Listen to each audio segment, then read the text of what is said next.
ශ්‍රී ලංකා කණ්ඩායම සහ එංගලන්ත කණ්ඩායම අතර එක් දින සහ පන්දුවාර 2020 තරඟාවලි දෙකක් මෙම මාසදී ආරම්භ වීමට නියමිතයි. එක් දින ක්‍රිකට් තරඟාවලිය ලබන 22 වෙනිදායින් ආරම්භ වන අතර පන්දුවාර 2020 ක්‍රිකට් තරඟාවලිය ජනවාරි 30 වෙනිදායින් ආරම්භ වීමට නියමිතයි.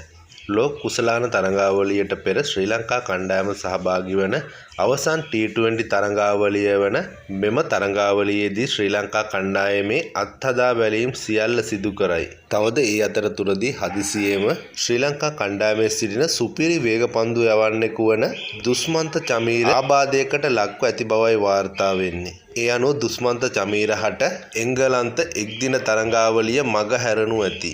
තවද පන්දුවාර 2020 තරඟාවලියේදී මතේෂ පතිරණ හෝ නුවන් තුෂාර අතරින් එක් ක්‍රීඩකයෙකුට අවසන් 11 දෙනා අතර යාමට සුදුසුම ක්‍රීඩකයා කවුරුන් විය හැකිද? තවද එංගලන්ත කණ්ඩායම සමගින් පැවැත්වීමට නියමිත එක්දින ක්‍රිකට් තරඟාවලිය සඳහා ශ්‍රී ලංකා සංචිතයට ප්‍රබල යොවුන් ක්‍රීඩකයින් දෙදෙනෙකු නම් කිරීමට නියමිත බවයි ප්‍රධාන ක්‍රීඩා මාධ්‍යයක් වාර්තා කර තියෙන්නේ. ඒ නැවතත් මිලාන් රත්නායක සහ දුනිත් වෙල්ලාලගේ එංගලන්තයේ සමග පැවැත්වීමට නියමිත එක්දින ක්‍රිකට් තරඟාවලිය සඳහා ශ්‍රී ලංකා සංචිතයට කැඳවීමට නියමිත බවයි වාර්තා වෙන්නේ.